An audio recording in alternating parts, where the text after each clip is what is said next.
I think look, I think the president wants to put them in place. I think he wants to make a statement.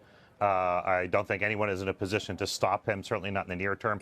Is it possible that the Mexicans can come forward with enough to have them, hold off or delay? That's possible. We had Peter Navarro say that earlier today.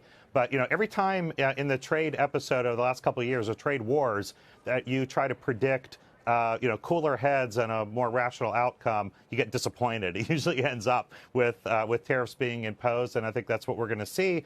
I also think the president wants to, we've seen him make the case that Chinese are paying for the tariffs. I think he wants to make a case that the Mexicans are paying for something also, even if it's not true. Yeah. Eamon, what were you going to say on that? Yeah, no, I think Tony's exactly right about the president's intent here in terms of putting the tariffs on. And the question I think we have to be asking ourselves is, does the president want to take the tariffs off, right? Because we've been sold this tariff program as a negotiating tactic in the short term to get the Chinese and get the Mexicans to the table. And that's very much worked for this president. He has gotten the Chinese to engage in dialogue. He has gotten the Mexicans to engage in these meetings like we're seeing today.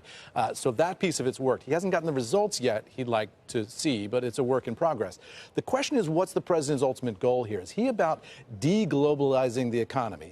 Is he about decoupling the United States economy from China and from Mexico and bringing economic activity back into the United States? If that's the goal, then you don't take tariffs off in the short term, no matter what the concessions are you got. And that's what we have to try to understand about this president is, what is he trying to accomplish here really? And I don't think we fully know the answer to that. Tony, there is opposition. Senator McConnell saying there's not much support in his caucus for these tariffs. The Democrats certainly, they're not necessarily going to go along with them at all.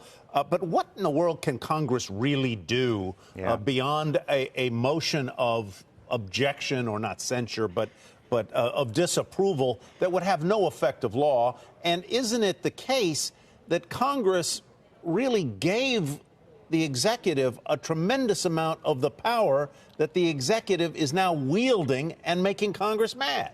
Yeah, that's exactly right, Tyler. And I can tell you, as someone who, throughout my career working on trade issues, really appreciated the fact that Congress ceded a lot of that power to the executive, because what we were usually facing was a recalcitrant Congress, but a trade liberalizing administration of either party. Didn't matter which party was in place, they wanted to liberalize trade. So I was generally in favor of it because it made trade negotiations far more efficient.